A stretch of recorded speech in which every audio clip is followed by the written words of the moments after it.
muitos do Império para a África do Sul.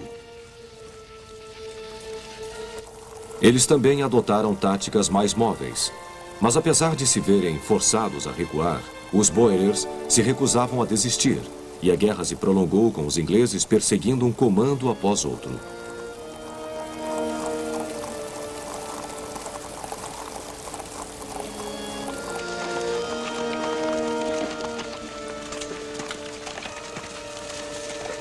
Muito da perseguição dos Boers foi feita por colunas montadas. Os homens dos comandos britânicos aprenderam a sobreviver fora de seu país, como os Boers. Muitos comandantes dessas colunas se tornariam os grandes generais da Grande Guerra de 1914 e 1918. As lições eram aprendidas na África do Sul da forma mais difícil e, posteriormente, iriam provocar reformas de longo alcance no exército britânico. Cada vez mais, os Boers se viam encurralados. O apoio moral alemão, que azedou suas relações com a Inglaterra, não foi suficiente para fazê-los vitoriosos. Em 1902, os Boers finalmente se renderam. A Alemanha enfrentou a França também em Marrocos, no noroeste da África, que era considerado área de influência francesa na África. Em 1905, o Kaiser chegou até a visitar o sultão de Marrocos.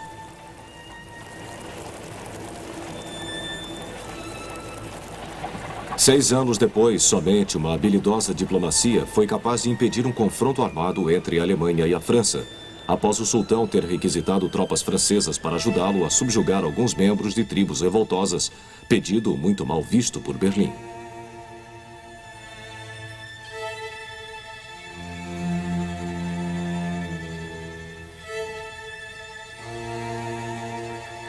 A guerra, entretanto, estourou na África do Norte em 1911. Trípoli, antigo nome da Líbia, era um entreposto do então decadente Império Otomano e era cobiçada pela Itália, que possuía ali muitos colonos. Os italianos invadiram Trípoli, alegando maus tratos infligidos pelos turcos.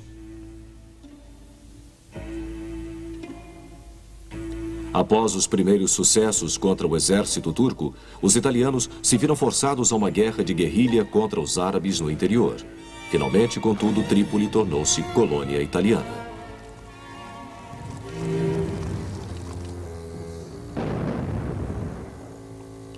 Uma característica particular desta guerra foi o uso inaugural da Força Aérea.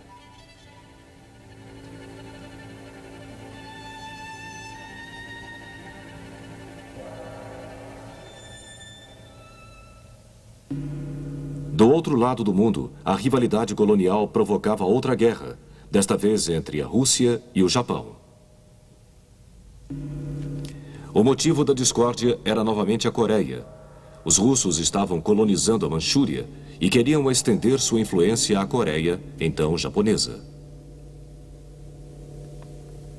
Não conseguindo encontrar solução diplomática para o problema, os japoneses resolveram desembarcar tropas na Coreia do Norte, na primavera de 1904. Eles abriram caminho pelo rio Yalu e entraram na Manchúria, fazendo com que os russos se dirigissem para o norte, na direção de Mudgen, e para longe da base naval em Porto Arthur, que foi sitiada. Em meados de outubro, uma grande frota russa partiu do Báltico para o que iria ser uma viagem de 20 mil milhas para libertar Porto Arthur. No caminho, ela atacou traineiras inglesas no Mar do Norte, julgando tratar-se de navios torpedeiros japoneses. Porto Arthur, porém, caiu em janeiro de 1905 e a frota recebeu ordens de rumar para Vladivostok. Finalmente, em maio de 1905, após muitas outras dificuldades, a frota chegou ao Estreito de Tsushima, que separa a Coreia e o Japão. A frota japonesa estava esperando e, para assombro do mundo, eliminou a frota russa.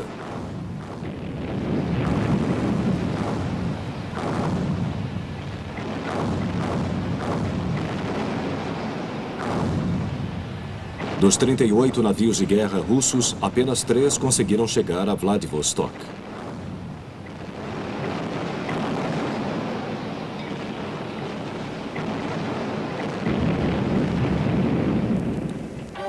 Depois disso, o presidente norte-americano Theodore Roosevelt intermediou a paz nesta conferência em Portsmouth, New Hampshire.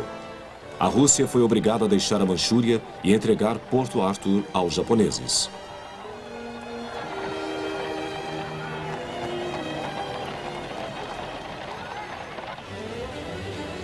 Essa derrota humilhante foi a gota d'água para o descontente povo russo que acabara de ver o exército czarista matar centenas de manifestantes pacíficos em São Petersburgo em janeiro de 1905, no que ficou conhecido como Domingo Sangrento.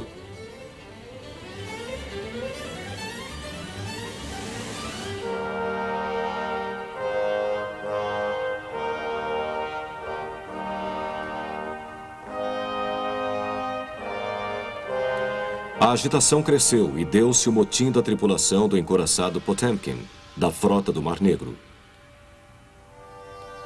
Isso culminou numa greve geral em outubro, que forçou o czar a atender à reivindicação de uma Assembleia Nacional Legislativa.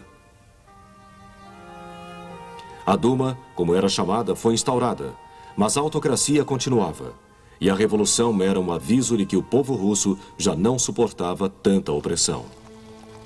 A Batalha do Estreito de Tsushima ajudou a lançar outra semente de conflito. Observando o modelo inglês, os alemães entenderam que para um país ser uma verdadeira potência mundial e não somente um império, eram necessários um poderoso exército e uma grande base industrial. E concluíram que era imprescindível uma forte marinha para proteger seu comércio de além-mar. Sob o comando do almirante von Tirpitz, foi posto em execução um grandioso programa de construção de navios, que pudessem rivalizar com os da Inglaterra. Nessa época, os navios de guerra eram munidos de armas de tamanhos variados, mas o Estreito de Tsushima demonstrara que eram as mais capazes de decidir uma batalha. Consequentemente, surgia um novo tipo de navio, inteiramente equipado com armas de grande porte, o couraçado, cujo primeiro exemplar, o couraçado HMS, fora lançado pelos ingleses no início de 1906. Do dia para a noite, esse navio tornou todas as principais embarcações existentes obsoletas e possibilitou a von Tirpitz modernizar sua frota.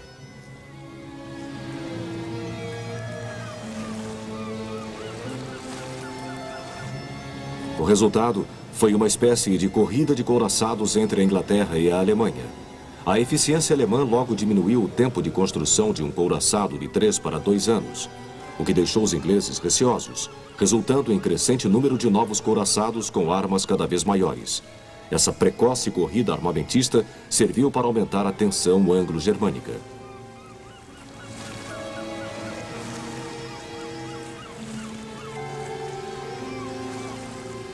Outras nações também sucumbiram à febre dos couraçados, e por volta de 1914, todas as marinhas de expressão mundial os possuíam.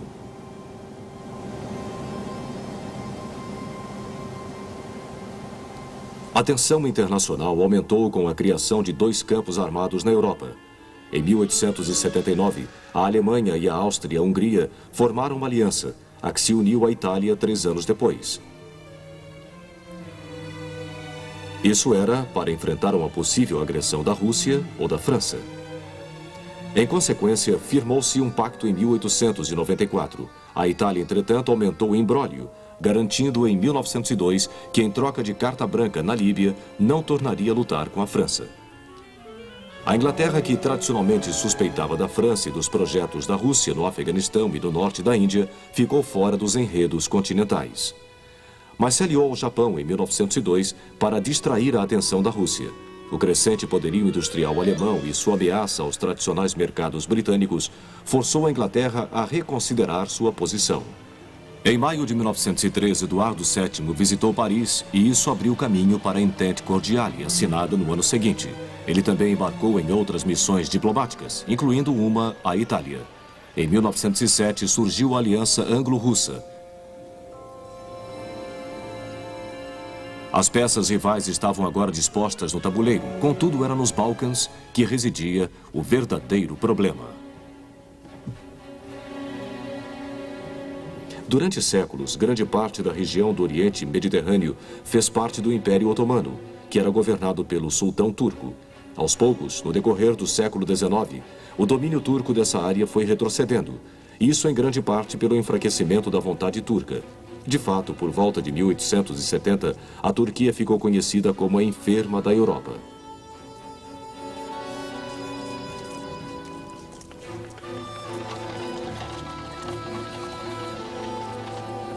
Nos próprios Balcãs, os diversos estados liderados pela Grécia já haviam começado a tornar-se independentes.